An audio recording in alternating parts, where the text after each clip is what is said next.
اب وقت ہوا ہے انگلش اسپیچ کا. گزارش کروں گا الرٹ ایجوکیشن سینٹر کے اسٹوڈنٹ برخوردار محمد رضوی سے کہ وہ تشریف لائیں. آج آپ کا ٹاپک ہے بیک گراؤنڈ آف واقعہ کرب و بلا. برخوردار محمد رضوی. محمد وآل محمد صلوات.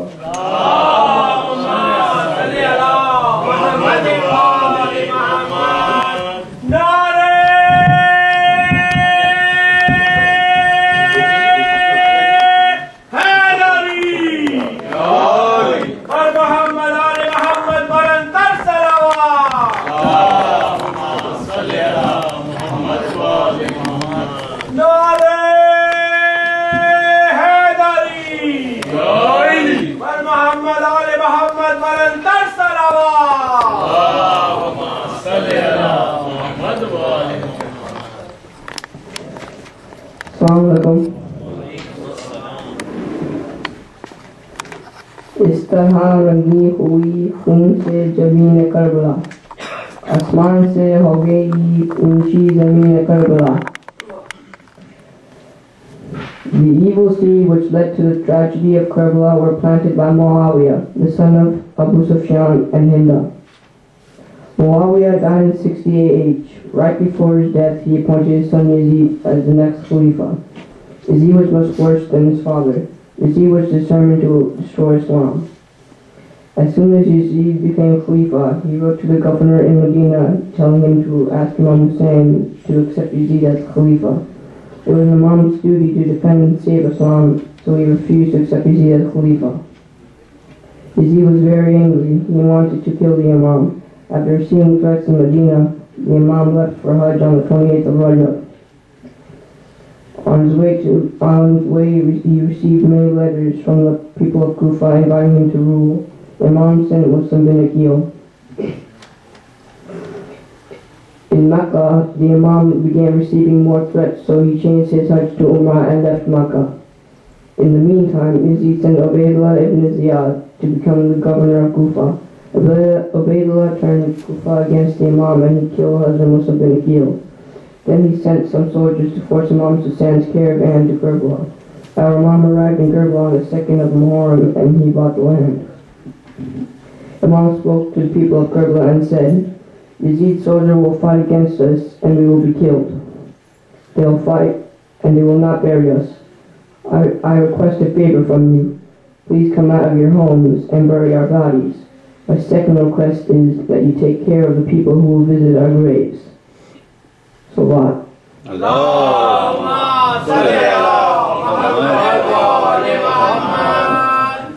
اب میں گزارش کروں گا قبلہ و کعبہ مولانا نجفی صاحب سے کہ وہ ذکر ممبر ہوں اور یہ 13 مجالس ایک ٹاپک پر پڑھ رہے ہیں جو کہ ٹاپک ہے ان کا معرفت. معرفت کے عنوان پر مسلسل یہ مجالس کا سلسلہ انشاءاللہ العزیز سوئم تک جاری اور ساری رہے گا. میرے مومنین سے گزارش ہے کہ آپ لوگ روز آئیں تاکہ یہ جو کنٹینیوٹی آف ٹاپک ہے اس سے آپ سبق لیں اور کچھ ہم لوگ اس درس سے سیکھ کے گھر جائیں. بر محمد آل محمد بلندتر صلوات.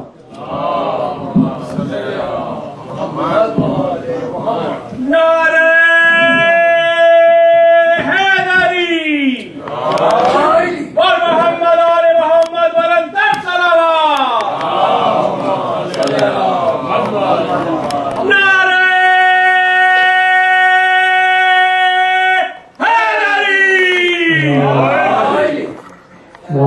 اللہ ما کان وما لم یکن لا حول ولا قوۃ الا باللہ العلی العظیم. حسبنا اللہ ونعم الوکیل نعم المولا ونعم النصیر. الحمد للہ الذی لا يبلغ مدحته القائلون ولا يحصي نعماءه العادون ولا يؤدي حقه المجتهدون الذي ليس لصفته حد محدود ولا نعت موجود ولا أجل ممدود.